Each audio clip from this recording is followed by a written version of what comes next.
Good morning, Theo. Thank you so much for joining me. Morning, Kate. Thank you for having me. I've preceded every other one of these interviews in the series with Happy Men's Health Week, but that was last week and you had COVID and you weren't healthy. That's right.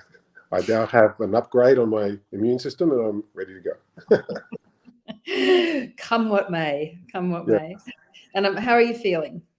Quite good. I'd say 95%. A few swims in the ocean and I think I'll be 100%. It's highly curative, isn't it, diving in that ocean?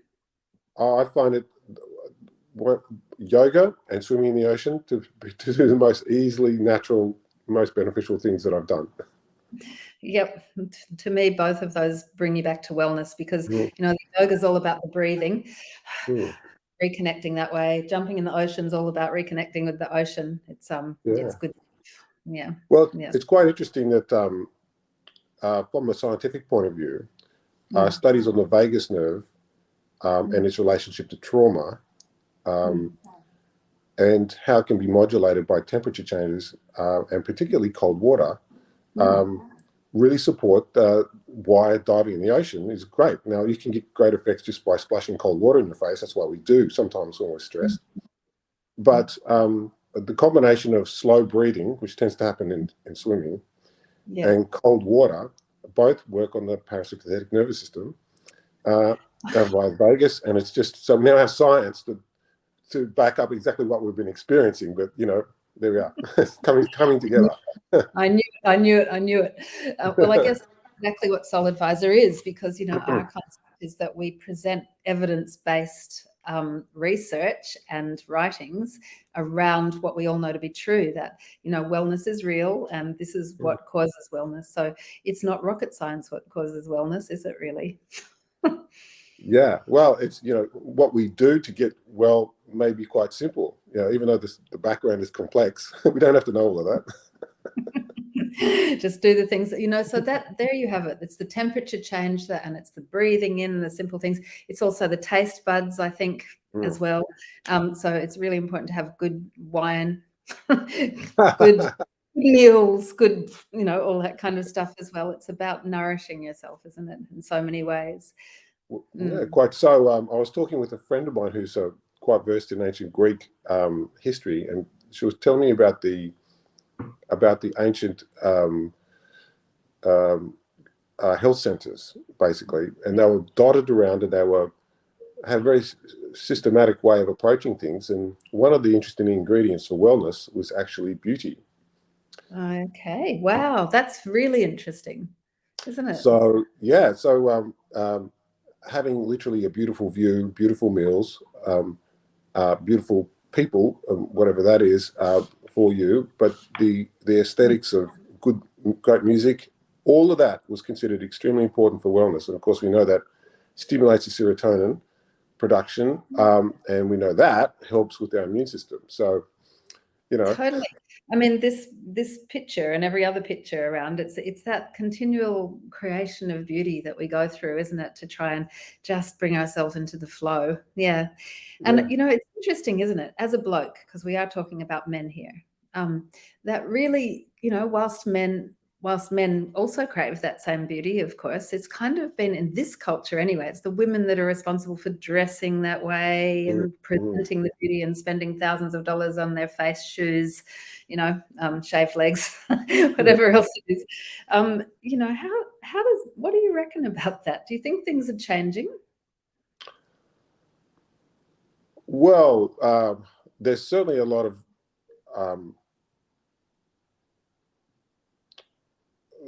of change around how we think about beauty and broadening the definition of beauty, which is really good. And there's an aesthetic beauty, and of course there's the beauty of the person and how they radiate and the energies they have. I think, speaking for guys, if I'd be so bold, one can meet an aesthetically beautiful person but be quite turned off or not want to be in their company. It takes a lot more than just an external aesthetic to be attracted, put it that way. Whether it's just to be attracted into a conversation, their company, or romantically, you know, there's different levels. So in some ways, a Greek guy told me years ago. He said, women are attracted through their ears, men are attracted through their eyes. But ultimately, it's just the start. It's what happens after that, which is sustaining. And we can argue whether things should be that way or not be that way, but historically they seem to be that way in a hard wiring sense. And maybe from a pure selective point of view, and women choose men on symmetry and where they, on levels, some subconscious levels of how well they'll be looked after, and protected when they're most vulnerable. And so there's lots of choosing from both sides. I don't think it's just one. For me, I really, I think my personal aesthetic definition of beauty has broadened as I've gotten older. As a teenage kid, You've matured. Yeah, it happens, like it or Yeah. not. And I think that does happen. It comes through experience, and that's the beauty of an evolving person. We move from one thing to another. I think into a lot of other cultures where it's the men that go to all the effort of creating the beauty and the women not. And often in animal kingdom, it's the female that's this fairly dull bird, and the man that has all the plumage and the dancing and everything else. And, again, it comes down to it, is it nature or nurture to turn into a man as we define it in our society, or a woman? That is the biggest question, that's the $1 million question. Well, I think there's a lot of dancing going on amongst men, but it just looks a little different. It's quite a dance to go out and get a career and to produce wealth, to attract the female or the partner or the male, whoever the other partner is. But there's a huge amount of energy placed by men, to the point where they do end up having health problems. They work themselves literally into the ground. It could be that it's their ego driving what they want to provide for their world, right? Or it could be that it's demands by their partner that a bigger house or this or that, and and their psychological, physical health gets compromised, consciously or unconsciously, and then they expire early, and then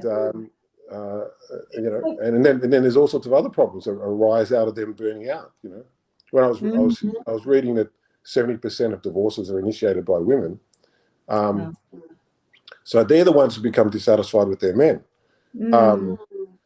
So I won't go into all I don't know all the reasons, but it's fascinating, isn't it? I mean, at the moment we're undergoing yet another period of vast cultural change where there's a spectrum now of male to female or female to male, and so many in-betweens. And is this going, I don't know how it will land. None of us do. It's an adventure we're all taking together. But perhaps things will start to equalize in terms of when people die, the morbidities and the mortalities, and between the genders, the comparisons that we currently do, as you say, show that men die earlier, and men get certain types of morbidities as opposed to women as well. So what does all that mean? Is it going to change? Is it temporary? Yeah, well, if you go back a little bit to the pre-industrialized times, where the male was around the home with the females in a classic sort of nuclear family style thing with kids, they got by subsisting largely with a little bit of work here and there locally down the road, and factories got built, and then the men went away. They went and worked somewhere else, and the kids did, and now the women are doing that. The women are moving away to work, and then come back. And interestingly, with COVID, we've got people coming back into the home, working from home. So, excuse me. So, I think there's lots of ramifications, psychologically, for the kids that grow up, for the man, for the woman, and what's expected, and having bosses, and all those sorts of things. And I remember as an young athlete, competing in Fiji, seeing a very different setup of how people were living, and much more closer to family, much more communal. Not a lot of wealth, not a lot of, but a lot of shared wealth. What they had was shared. I think their quality of life looked pretty good. I also remember going to the Pacific Islands, in this case Samoa, and I was passing by a bus shelter and got chatting to the locals, and I made the mistake of asking what they so what do you do for work? And this laughter went up and just ricocheted. Everybody was on the ground rolling around, and I was just like, oh, okay, got it. Like work was not a thing. I mean, maybe one member of the extended family would go out so that they could pay for the electricity to keep the fridge going, but it was not, it was primarily an agrarian culture where they went out and got fish and did some coconuts and then played soccer all afternoon and did ceremony and et cetera, et cetera. So there's so many different ways to do it, isn't there? But in this society, here we are with what we've got, which is changing. Fingers crossed.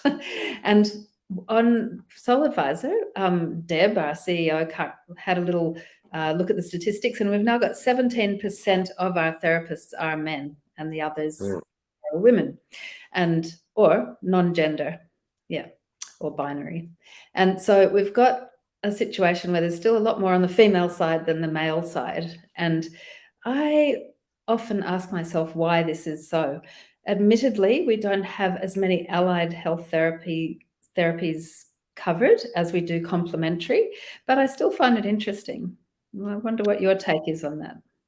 Yeah, it is interesting. When I started doing physiotherapy, there was in the prospectus photos only of women on campus, and I actually made a phone call. Says, do any men do this course? Says, oh yeah, that's a bit of an old version. There are men doing it,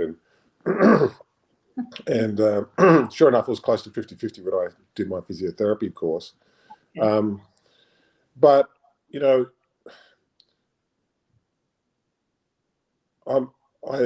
don't know exactly why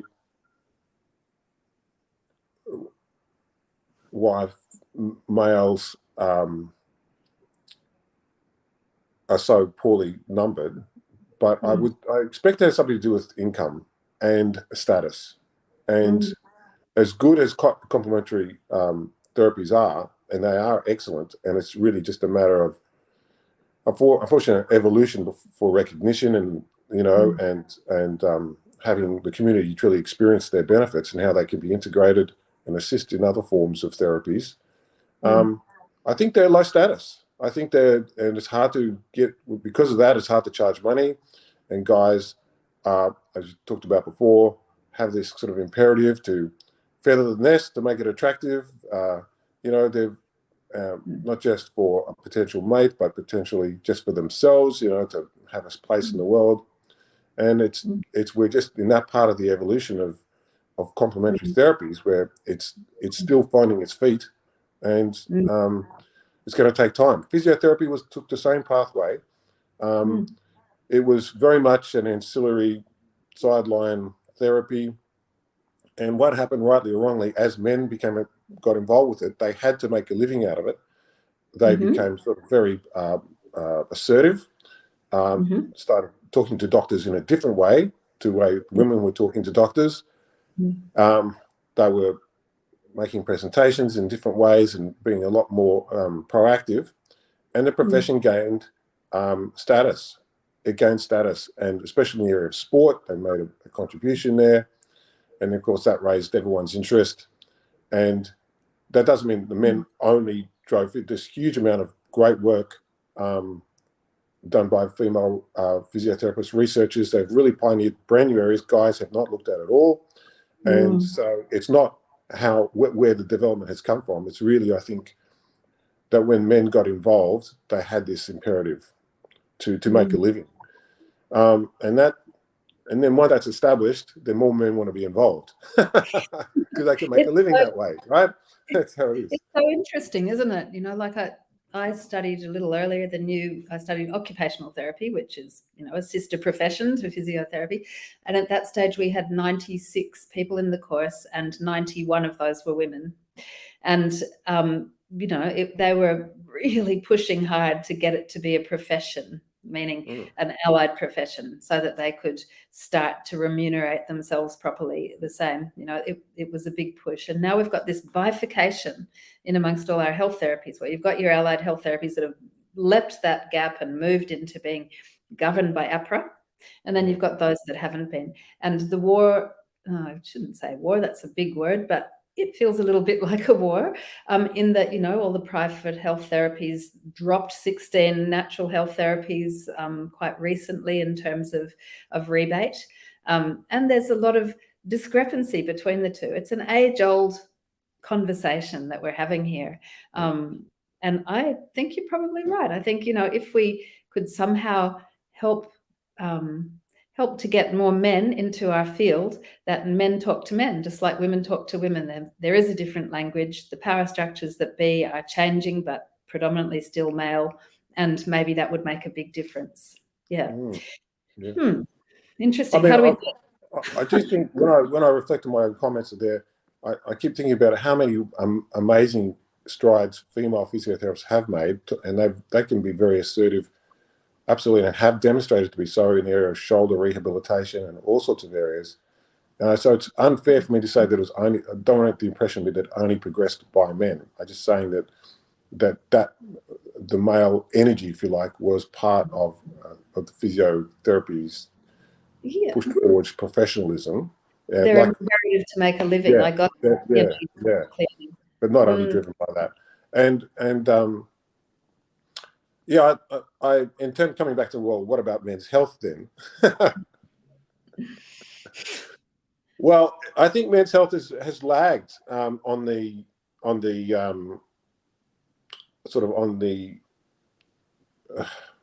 spectrum of interest by medicine in general, because you know, there's gynecologists and obstetricians and the guys. Well, we've got renal specialists.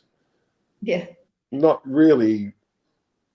They're supposed to cover all the men's stuff, but it's not really that particular.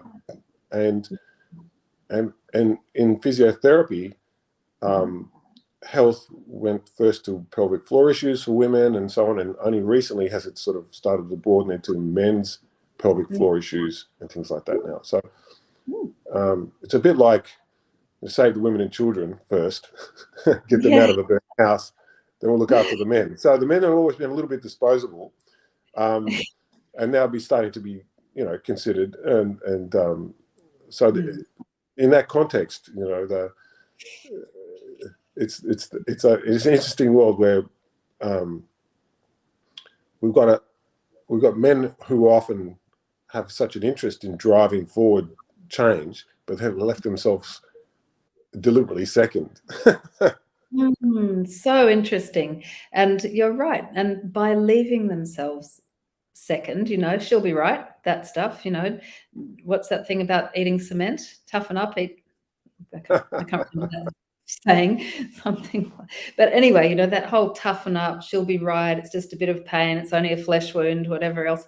Then if there is a health issue that's ongoing and grumbling away, they're not as likely to go out and seek a way through as compared to women who do seek medical help. And I'd love to see the stats on that. I really would. I'm not sure what they are. But where I'm sitting, it does look like the women folk around where I am seek medical attention more quickly than the men. Yeah. Well, it's been my experience that my female patients will send their husbands to me. Right. You know, and partners. Like, they are not coming directly. That's like, they sort of, I'm sick of you complaining to me about this. Go and see this guy. Get it fixed. So they'll complain, but they won't actually get anything done. Likewise, it's the female who buys the pillow, but then comes back and buys the second one because the male has taken it because he wants to use it. That's right. I guess I have that same experience as a yoga teacher. It's the kicking and screaming husband that comes along to the yoga class, and then he does it and goes, "Oh, this is quite difficult. Oh, it actually feels better." Oh yeah, it's a revelation, isn't it? I think somewhere in the male sort of the way males have been brought up, we've sort of mixed up being tough and being able to take a punch, you know, on the footy field, out in life, that protect the natural drive with being responsible for our health as well. Like if you cry about every cut and wound, how much of a man are you? And that sort of gets away on us. So it's finding, being manly about the responsibility to yourself, and in the roles you have to play, including being healthy in order to do so, is kind of the finer direction, I think, to start getting guys to think of. It is, and I'm just, because I'm political, I've always got to bring it back to the concept of, how interesting that men allow themselves to be in pain, that's how they've been brought up. And therefore they're turning a blind eye to the pain that's created by their actions, like just coming out of that field of compassion, loving kindness, whatever you want to call it, and therefore causing quite a few of the difficulties in the world currently, like war, like devastation to natural ecosystems and all the creatures in it, etc., etc. I'm not saying that's a purely male domain either, but I'm saying that, in the last few decades, when it's been a very patriarchal system that we're moving through into the light now, but when it was patriarchal, the decisions that are made about, really not caring for the weaker or vulnerable members of our humanity, and really not caring for the climate in the way that had been more appropriate back in the traditional ways of all of us being. I wonder whether that can be, whether there's a parallel there with how men treat themselves. Yeah, it's an interesting thing historically looking at women and war. I mean, there's certainly Muhammad's greatest general was a female. The Amazonians, they've got great. There's lots of sorts of women can fight. It's a funny thing talking about. Men. There's a sort of almost an etiquette in fighting and what you can and can't do. Whereas men marvel at the rulerlessness of women fighting women. There's absolute mayhem, chaos. Well, what was it? The Amazonians, who were from the Russian steppes, they held the Parthenon for 6 months in the middle of Athens. Like, that's pretty impressive. Yeah, that's amazing stuff. Yeah, amazing. No, look, it's not, definitely not the domain only of men, but in the culture that we've created, it was for a while there. It took.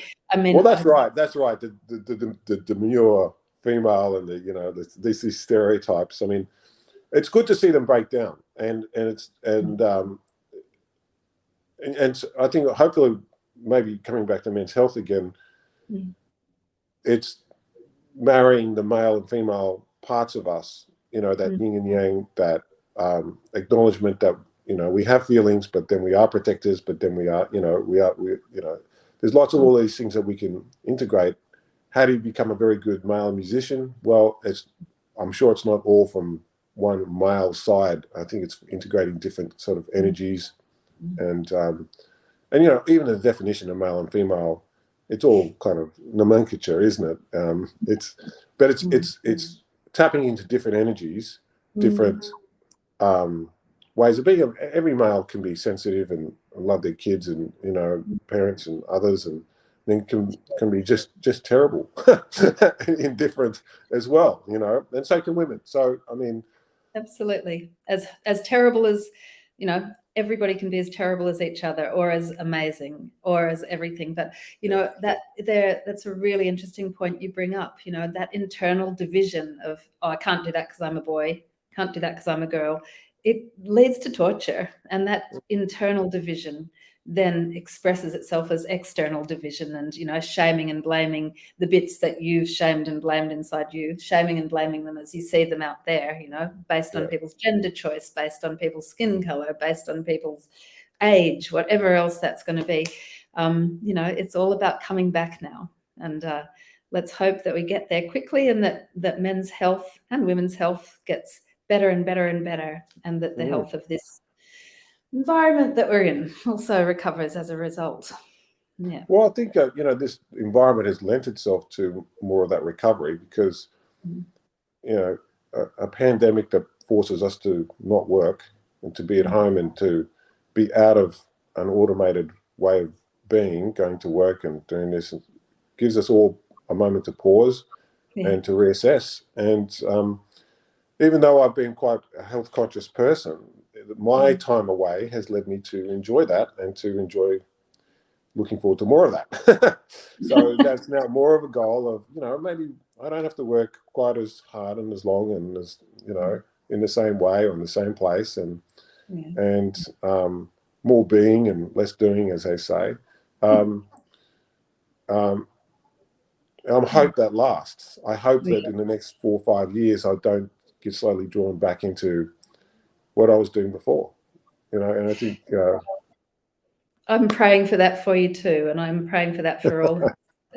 We've been rabbiting on for quite a while, and this will now appear on Facebook for people to watch, and then it will also go into our YouTube channel, and we'll be using it for all kinds of things. So really appreciate you being with us, and you're a deep thinker. You've always been a deep thinker. And it's really nice to be able to sit here and share a few thoughts with you, and hopefully it inspires thoughts for other people, because the way that we see SoulAdvisor is that it's a conversation primarily. Yes, it's a booking platform and a good booking platform, but we really hope that these conversations take us all along that journey into real wellness. Yeah. So thank you. Pleasure. Thank you for having me. Take care. Appreciate it. I'll see you on the other side, Theo, and goodbye to our listeners. Thanks very much for listening in.